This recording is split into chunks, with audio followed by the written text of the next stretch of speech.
and welcome back to TeraRecon's Taxi Line. My name is Renee Stacy, and I am the Director of Product Marketing here at TeraRecon. And today I'm really excited to be joined by my friend and colleague, Rebecca Weber. She is the Director of Clinical Solutions Consulting here at TeraRecon. What's interesting about Rebecca is she comes from a deeply clinical background, more than 20 years, frontline nursing, as well as hospital operations at a large academic medical center. And we're really excited to have you here with us today on the Taxi Line, Rebecca. Welcome.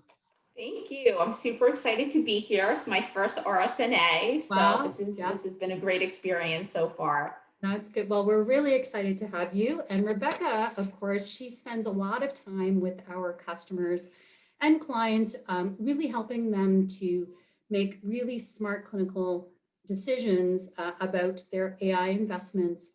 And so today, of course, Rebecca has been spending a great deal of time over the last couple of days here at RSNA involved in these customer conversations and hearing some of the concerns and answering a lot of those clinical questions about where AI can really play a larger part in delivering better outcomes for healthcare in general. And, you know, not just when it comes to creating more efficient clinical workflows.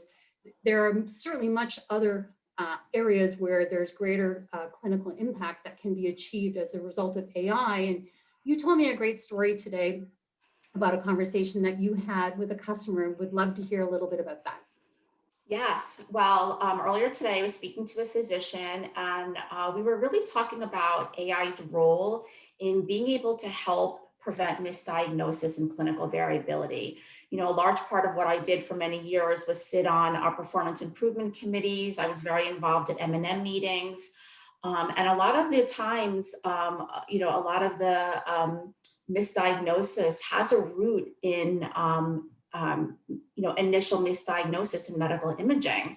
And so, you know, AI really, I think, has a real value going forward in helping to, you know, prevent misdiagnosis, which is, you know, a root cause of that is burnout of physicians. They're overtired, they're overworked, they're reading hundreds of studies a day, or in some cases like trauma and stroke, they're woken up in the middle of the night. They have to make immediate decisions on treatment that literally can impact, you know, a patient's clinical outcome, you know, for the rest of their lives.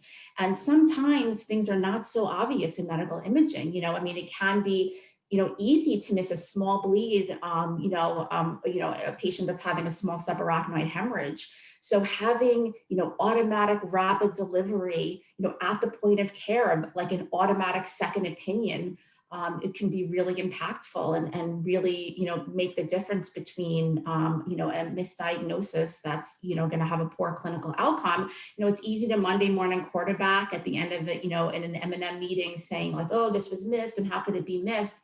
But I think our clinicians need more powerful clinical decision support tools because, you know, there are things outside of, you know, skill level and, you know, and again, you know, clinicians being burnt out and tired, we need to just provide them better tools. Well, and you know, so what's really interesting, of course, is that, and you know, we were speaking about medical imaging and radiology and cardiology, as well as sort of being the source of that imaging.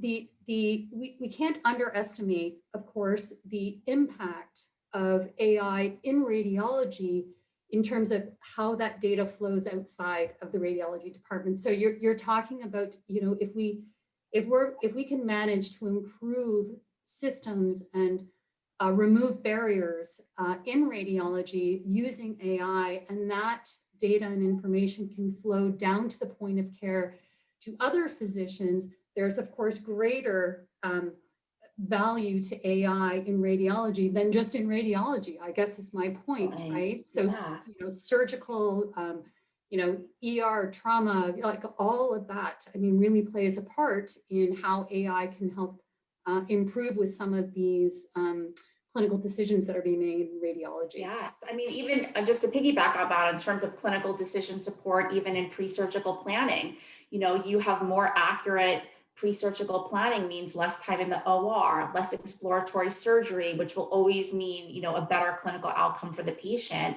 Less device wastage, which not, so there's a clinical impact, there's a cost impact.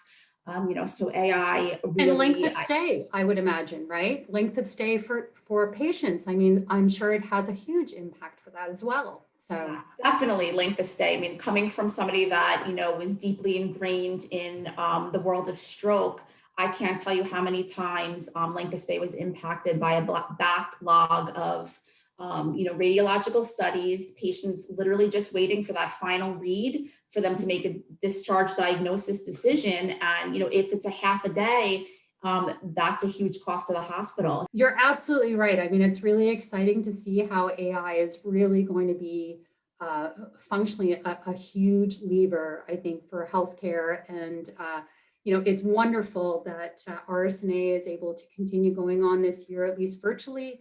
We're super excited that you were able to join us. We're, of course, very excited to have you here at TeraRecon and helping to advise our clients.